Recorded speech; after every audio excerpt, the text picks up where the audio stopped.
কয়েকটা যুবক ছেলে রাতের বেলা পার্টি করে বাসায় ফিরতেছে। তাদের মধ্য থেকে দুইটা দুষ্ট ছেলে সবাইকে বলতেছে, চলো আমরা আজকে কবরস্থানের মধ্যে ঘুরতে যাব, ওখানে গিয়ে আমরা আজকে ফাজলামো করব। তো কথা মতো সবাই কবরস্থানের মধ্যে ঢুকলো। ঢোকার সাথে সাথে পিছন থেকে অনেকগুলো যুবক ভয়ে পালিয়ে চলে গেল। তো একটা ছেলে সাহস করে ওখানে হাঁটতে লাগলো। তো হাঁটতে হাঁটতে কবরের যখন একেবারে মাঝ বরাবর চলে গেল, চতুর্পাশে হাজার হাজার মানুষ শুয়ে রয়েছে মৃত অবস্থায়। তাদের শেষ সমাধিতে সেই যুবক ছেলেটা হাঁটতেছে।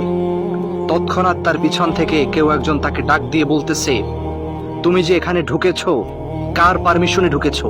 আল্লাহু আকবার। এই কথা শুনে যুবক ছেলেটা ভয়ে থরথর করে কাঁপতে লাগলো। তার চোখ থেকে পানি বেরিয়ে এলো, কলিজাটা শুকিয়ে গেল।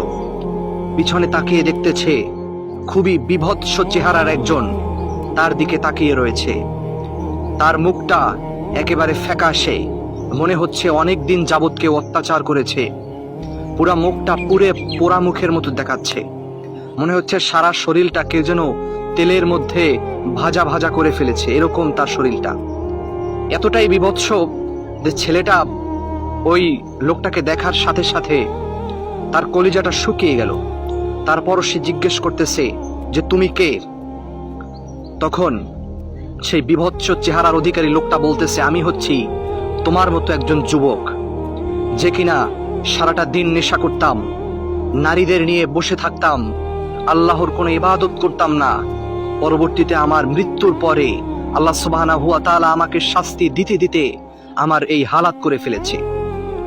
এইটা শুনে যুবক ছেলেটা একটা দৌড় দিয়ে মসজিদে চলে গেল।